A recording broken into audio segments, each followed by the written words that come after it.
Good afternoon guys. उम्मीद करते हैं आप सभी लोग अच्छे होंगे और अपनी पढ़ाई कंटिन्यू कर रहे होंगे। आज के इस वीडियो में हम बात करेंगे इलाहाबाद हाई कोर्ट के सिलेबस के बारे में। सिलेबस ऑलरेडी पढ़ा हुआ है लेकिन उसमें कुछ अपडेट्स आए हैं, तो इस बार का जो सिलेबस थोड़ा सा अलग है। सिलेबस में ये रहेगा कि जो आपके क्वेश्चंस हैं वो सेम ही रहेंगे, 200 क्वेश्चंस रहेंगे। और पहले टाइम था आपका 2.5 घंटे का, मतलब 2 घंटे 30 मिनट, मतलब 150 मिनट्स। ठीक है, इस बार आपको 3 घंटे का टाइम दिया जाएगा, मतलब 180 मिनट। और उसके बाद में आपका जो सिलेबस है, सिलेबस वही है, सिलेबस में कोई चेंजेस नहीं है। बस जो थोड़ा सा चेंजेस ये हुआ है कि इस बार का जो पार्ट 1 और पार्ट 2 जो 2 स्टेप्स में एग्ज़ाम होता था, जो 2 स्टेज में एग्ज़ाम होता था, वो सिंगल स्टेज में एग्ज़ाम रहेगा। मतलब एक ही दिन 2 एग्ज़ाम कंडक्ट कराए जाएंगे। पहला एग्ज़ाम आपका होगा जीएस से रिलेटेड, जो भी आपके क्वेश्चंस रहेंगे, इसमें कि इंग्लिश रहेगा और general science, history, polity, geography, इस सारी चीज़ें रहेंगी। और टोटल जो एमसीक्यूज हैं वो 200 रहेंगे और मार्क्स जो रहेंगे वो भी 200 ही रहेंगे। और ड्यूरेशन जो रहेगा वो 3 घंटे का रहेगा। नेगेटिव मार्किंग नहीं है और कोई मिनिमम क्वालिफाइंग मार्किंग नहीं है। मतलब जिसमें आप जितना अच्छा आप मार्क्स गेन करेंगे उतना ही अच्छी आपकी रैंकिंग बनेगी और उतना ही अच्छा, मतलब ये कह सकते हो कि आपके चांसेस रहेंगे सिलेक्शन होने के। उसके बाद आते हैं हम पार्ट सेकंड पे। तो पार्ट सेकंड जो है वो कंप्यूटर नॉलेज बेस्ड है। मतलब इसमें यह है कि 50 मिनट आपको मिलेंगे और टाइमिंग आपकी रहेगी 20 मिनट की। ठीक है, तो और इसमें नेगेटिव मार्किंग भी नहीं रहेगी। और इसका जो क्वालिफाइंग है वो है 25 मार्क्स, मतलब आपके 25 मार्क्स जो हैं वो आने ही चाहिए। अगर आपके 25 मार्क्स नहीं आ रहे हैं तो फिर मतलब आपको इसमें फेल माना जाएगा। ठीक है, अगर आप इसमें फेल हो गए तो शायद पेपर फर्स्ट भी मतलब आपका इतना स्कोर नहीं कर पाएगा, क्योंकि जो कट ऑफ जाती है वो जाती है 200 प्लस, मतलब 205 के करीब जाती है। तो कट ऑफ भी हम इस वीडियो में देखेंगे कितने कट ऑफ जाती है। तो इस वीडियो को आप पूरा अंत तक देखना है आपको, क्योंकि इससे पता चल सके कि पूरा का पूरा जो इलाहाबाद हाई कोर्ट का प्रोसीजर रहता है सिलेक्शन का वो कैसे होता है, उसका सिलेबस क्या है, क्योंकि सिलेबस इसमें मोस्ट इंपॉर्टेंट रोल निभाता है। ठीक है, तो इसमें आपका सिलेबस तो यही है, आरओ का भी और एआरओ का भी सिलेबस सेम है। बस इसमें एक चीज़ चेंजेस है कि इसमें जनरल एप्टीट्यूड पूछा जाता है और इसमें जनरल इंटेलिजेंस ये पूछा जाता है। ठीक है, लगभग सेम ही रहता है, थोड़ा सा चेंजेस ये रहता है, उसको लेकर के हम आगे डिस्कस करेंगे कि क्या चेंज रहते हैं। ठीक है, सब कुछ सेम रहेगा। 25 मार्क्स इसमें क्वालिफाइंग रहेगा, 25 मार्क्स इसमें भी, 3 घंटे का टाइम इसमें भी और 3 घंटे का टाइम इसमें भी, लगभग सब सेम रहता है। बस वही एक पॉइंट चेंज रहता है। और दोनों में टाइपिंग जो रहेगी वो इंग्लिश मीडियम में ही रहेगी, मतलब आपको इंग्लिश में ही टाइप करना है। उसके बाद में फिर ये जो पार्ट 1 है और पार्ट 2, मतलब आपका सिंगल शिफ्ट जो मतलब ये है, क्या बोलते हैं, जो एग्ज़ाम रहेगा आपका जीएस का, और जो टाइपिंग रहेगी 15 मिनट की रहेगी। तो इसीलिए जो इसमें जो गैप करें वो 15 मिनट का रहेगा। टाइपिंग आपकी 20 मिनट की रहेगी, जैसा कि हमने ऊपर देखा है। इसमें इंपॉर्टेंट चीज़ ये है कि जो आपका पेपर आएगा वो बोथ लैंग्वेज में होगा, इंग्लिश और हिंदी में। और जो आपका कंप्यूटर टेक्स्ट होगा वो इंग्लिश में ही टाइपिंग रहेगा। ठीक है, और इसमें इंटरव्यू नहीं रहेगा। तो ये कह सकते हैं कि 1 डे एग्ज़ाम है ये। ठीक है, ये 1 डे एग्ज़ाम है और 1 डे एग्ज़ाम के तरीके से आप ये ट्रीट करेगा इस बार, क्योंकि लास्ट ईयर जो था 2 टियर एग्ज़ाम था। पहले आप वो क्वालिफाई करें जीएस और उसके बाद में आप टाइपिंग क्वालिफाई करें। तो एक ही दिन ये एग्ज़ाम रहेगा और एक ही दिन में मॉर्निंग में जीएस रहेगा और इवनिंग में आपका टाइपिंग टेस्ट रहेगा। दोनों के बीच का डिफरेंस जो रहेगा वो 15 मिनट का रहेगा।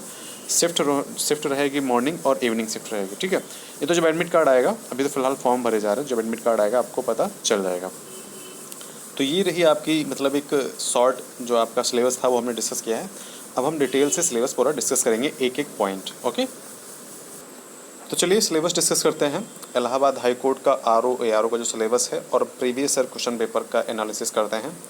ये वीडियो हमने एक बार पहले भी अपलोड है ऑलरेडी, लेकिन इसमें कुछ अपडेट्स के साथ में हम इस वीडियो को दोबारा डिस्कस करेंगे, क्योंकि कुछ चीज़ें जो लास्ट ईयर एग्ज़ाम था, जो लास्ट ईयर जो पेपर था तब एनटीए नहीं करा रही थी और इस बार एनटीए करा रही है। ठीक है, नेशनल टेस्टिंग एजेंसी।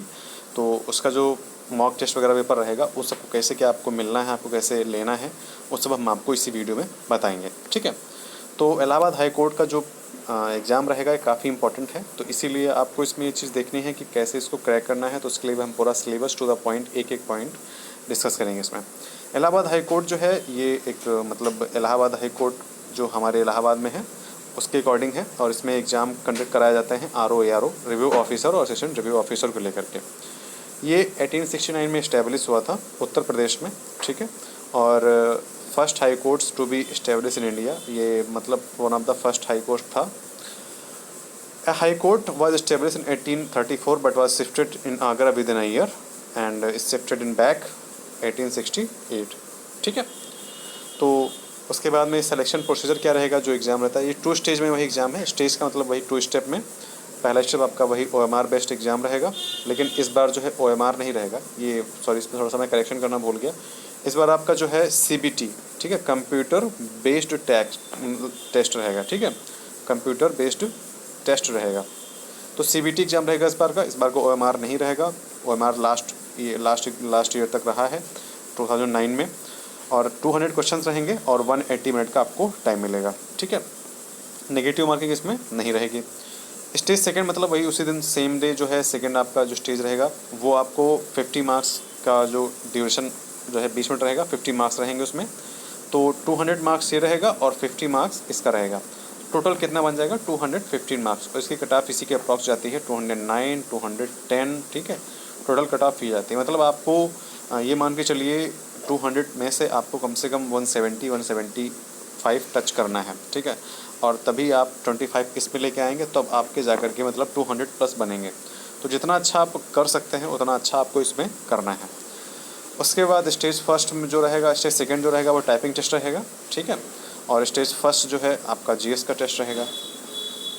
और आपको जो रिजल्ट देखना है, रिजल्ट आपकी वेबसाइट रहेगी allahabadhighcourt.in। अब हम आते हैं अपने सिलेबस पे। सिलेबस क्या है रिटन एग्ज़ाम का, जो स्टार्टिंग जो फर्स्ट स्टेज का रहेगा 200 MCQs रहेंगे, 303 आवर्स का टाइम रहेगा हमारे पास, और जो मैक्सिमम मार्क्स रहेंगे वो 200 के रहेंगे।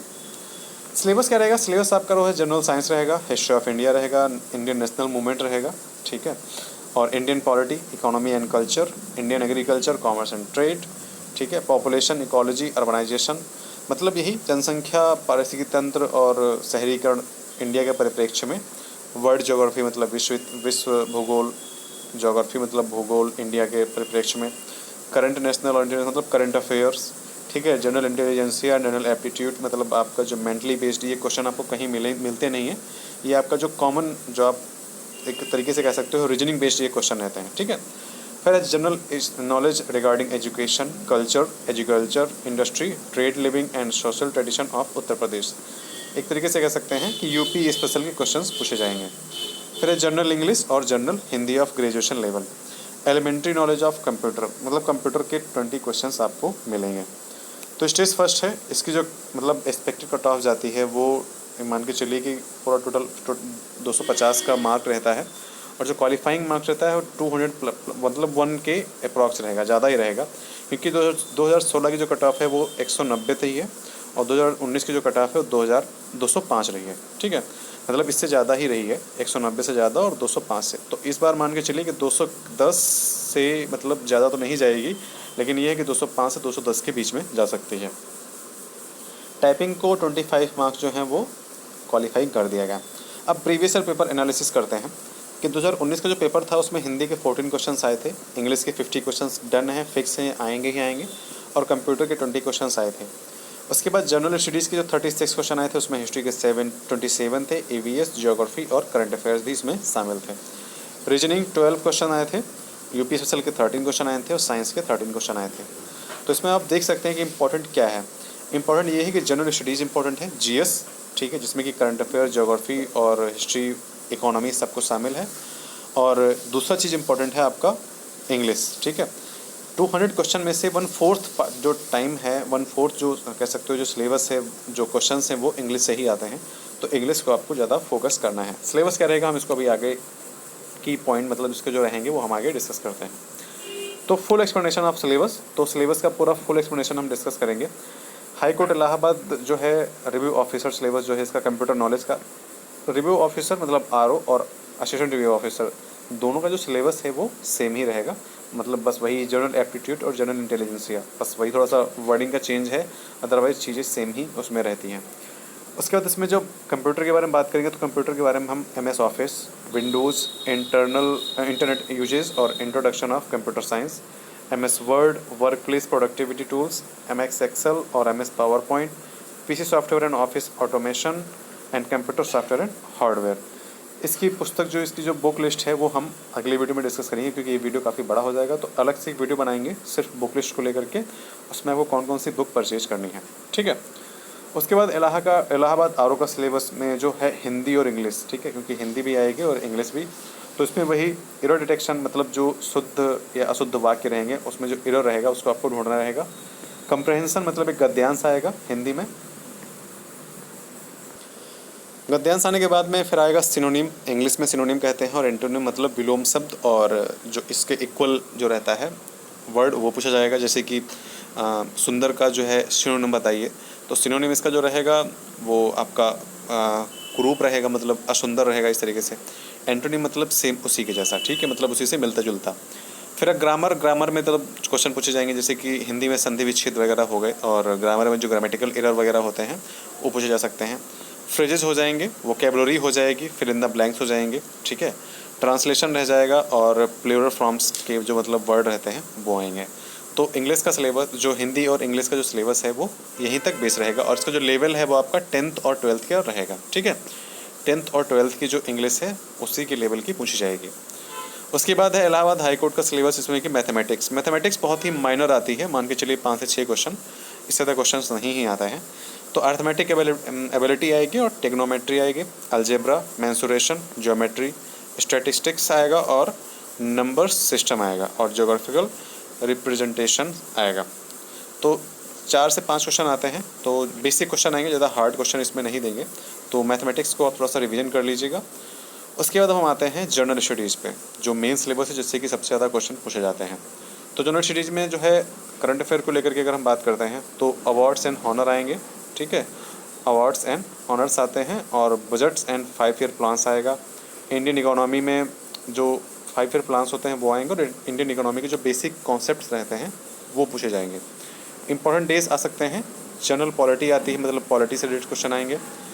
इंटरनेशनल एंड नेशनल ऑर्गेनाइजेशंस आ जाते हैं, जैसे कि WHO का मुख्यालय कहाँ पे है। उसके बाद क्या कंट्रीज और उनकी कैपिटल्स, ठीक है। Indian history, books and authors, और observations, current affair national and international. Sports के क्वेश्चन आ जाते हैं, जनरल साइंस आ जाता है, साइंस के इनोवेशंस जो कि मतलब करंट अफेयर्स में होते हैं, और डिस्कवरीज जो रहती हैं, और साइंस एंड टेक्नोलॉजी, जो कि जैसे कि वाईफाई क्या है, लाईफाई क्या है, और 4G क्या है, 5G क्या है। तो इस तरीके से साइंस एंड टेक्नोलॉजी के क्वेश्चन भी पूछे जाते हैं। सबसे जो इम्पोर्टेंट टॉपिक रहता है वो रहता है इंडियन नेशनल मूवमेंट, ठीक है, से क्वेश्चन जो है सबसे ज़्यादा आते हैं। अब इलाहाबाद हाई कोर्ट के जो जनरल साइंस के जो क्वेश्चन पूछे जाते हैं उसमें physics, chemistry, biology, environmental science और ज्योग्राफी, ठीक है, ये क्वेश्चन साइंस से इसमें पूछे जाते हैं। तो इसका जो पूरा सिलेबस है वो हम लोग पूरा डिस्कस कर रहे हैं। इसके जो क्लासेस हैं वो भी स्टार्ट हो जाएंगे 1 से 2 दिन में। तो आप लोग जुड़े रहिए, क्योंकि क्लासेस से ये रहेगा कि आपको एक अंदाज़ा मिल जाएगा क्वेश्चन कहाँ कहाँ से पूछे जाते हैं। तो हम आने वाले 2 वीडियो, जैसे कि एक वीडियो रहेगा हमारा कि कौन कौन सी बुक्स आप परचेज़ करें इसके लिए, और दूसरा वीडियो ये रहेगा, जो इम्पोर्टेंट वीडियो रहेगा, कि क्वेश्चन सबसे ज़्यादा कहाँ से आता है, ठीक है, कौन सा पार्ट आपको सबसे पहले आपको पढ़ना चाहिए। उसके बाद में आप मतलब जो ये 2 महीने से आपको तो मिले ही हैं, और जब एग्ज़ाम का आपका जब डेट आएगा, या फिर जब लगेगा जिस दिन एग्ज़ाम है, तो उससे पहले आपको रिवीजन कैसे करना है उसके बारे में हम बात करेंगे। तो ये प्रीवियस ईयर को जो एनालिसिस है वो आप देख लीजिए, और ये इंपॉर्टेंट रहेगा आपके लिए, आपको जो इस बार का जो पेपर आएगा उसको देखते हुए। उसके बाद में अगर आपको व्हाट्सएप ग्रुप से जुड़ना है, फ्री ऑफ कॉस्ट है, आप व्हाट्सएप ग्रुप से जुड़ सकते हैं, और ये नंबर दिया है, आप इस पर इलाहाबाद RO करके डाल सकते हैं। और प्लीज़ कॉल मत करिए, ठीक है, क्योंकि कॉल अगर आप करेंगे तो उठेगा भी नहीं। तो इसीलिए इलाहाबाद हाई कोर्ट RO करके आप व्हाट्सएप पे मैसेज कर दीजिए, और आपको व्हाट्सएप के ग्रुप में जोड़ दिया जाएगा। तो मिलते हैं नेक्स्ट वीडियो में, और उसमें जो आपको बुक्स रहेंगी, और बुक्स के साथ में जो भी इंपॉर्टेंट चीज़ें टाइपिंग से रिलेटेड रहेंगी वो भी हम डिस्कस करेंगे। तो ध्यान रखिए अपना, मिलते हैं नेक्स्ट वीडियो में, बाय बाय।